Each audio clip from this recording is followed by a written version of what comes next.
Hola, mi nombre es Irma y les doy la bienvenida al primer episodio de Better Human, el podcast de los derechos humanos, donde cada semana charlaremos de temas actuales de derechos humanos.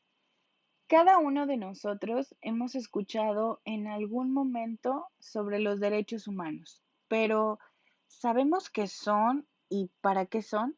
Pues en este episodio lo vamos a averiguar.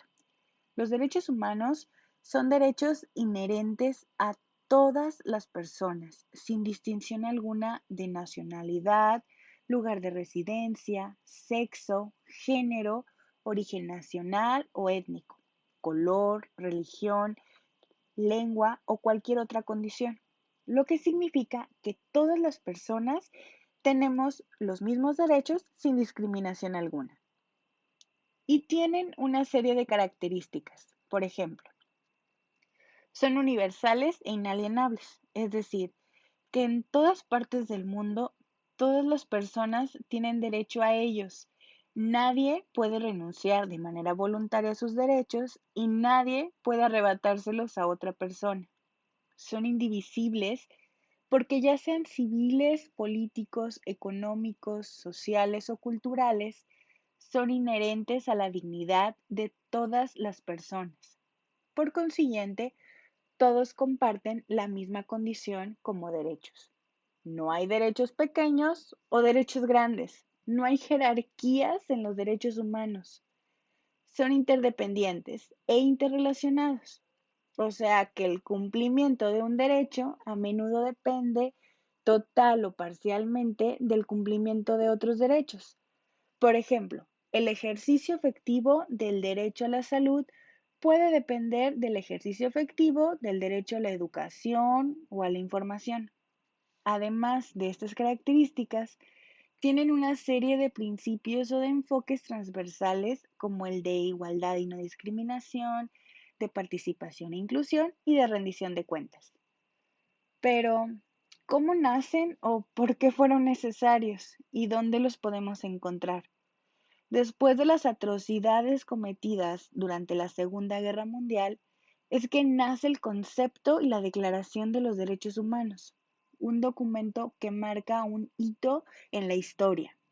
Esta declaración fue redactada por representantes de todas las regiones del mundo de diferentes culturas y tradiciones jurídicas. Fue proclamada por la Asamblea General de Naciones Unidas en París el 10 de diciembre de 1948 como un ideal común para todos los pueblos y naciones. En ella se estableció por primera vez derechos humanos fundamentales que deben protegerse universalmente. Desde su aprobación en 1948, la Declaración Universal se ha traducido a más de 500 idiomas. Por lo tanto, es el documento más traducido en el mundo y ha servido de inspiración para las constituciones de muchos estados, así como para numerosas democracias. Junto con el Pacto Internacional de Derechos Civiles y Políticos y sus dos protocolos facultativos, y con el Pacto Internacional de Derechos Económicos, Sociales y Culturales y su protocolo facultativo, y la propia Declaración Universal, forman parte de la ya conocida Carta Internacional de los Derechos Humanos. El Pacto Internacional de Derechos Económicos, Sociales y Culturales entró en vigor en 1976 y a finales de octubre de 2016 ya contaba con 164 estados parte.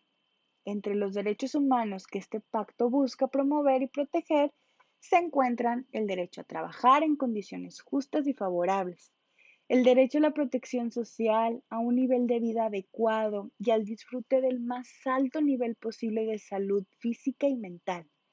El derecho a la educación, a gozar de los beneficios derivados de la libertad cultural y del progreso científico.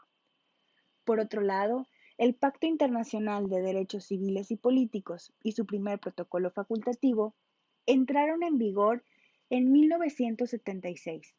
Este pacto contaba con 167 estados parte a finales de 2010. El segundo protocolo facultativo Se aprobó en 1989. El pacto recoge derechos como la libertad de movimiento, la igualdad ante la ley, el derecho a un juicio justo y a la presunción de inocencia, la libertad de pensamiento, de conciencia y de religión, la libertad de opinión y de expresión, a reunirse de forma pacífica, a la libertad de asociación, a la participación en asuntos públicos y elecciones, a la protección de los derechos de las minorías.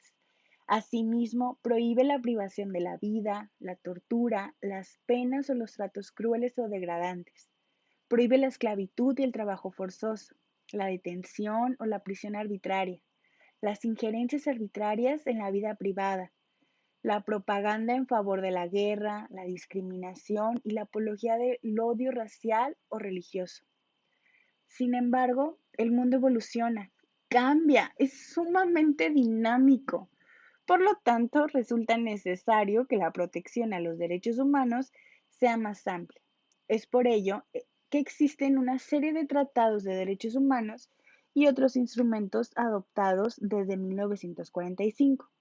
Entre otras, figuran la Convención para la Prevención y la Sanción del Delito de Genocidio, la Convención sobre Eliminación de todas las formas de discriminación racial, la Convención sobre la Eliminación de todas formas de discriminación contra la mujer, también conocida como CEDAW, la Convención sobre los Derechos del Niño y la Convención sobre Derechos de las Personas con Discapacidad. Pero, ¿cómo se puede vigilar el cumplimiento de estos derechos y de las propias convenciones? Para esta labor es que nace tanto el Consejo de Derechos Humanos como los diversos comités de cada tratado. En el caso del Consejo, fue creado el 15 de marzo de 2006 por la Asamblea General y se encuentra bajo la autoridad directa de esta última.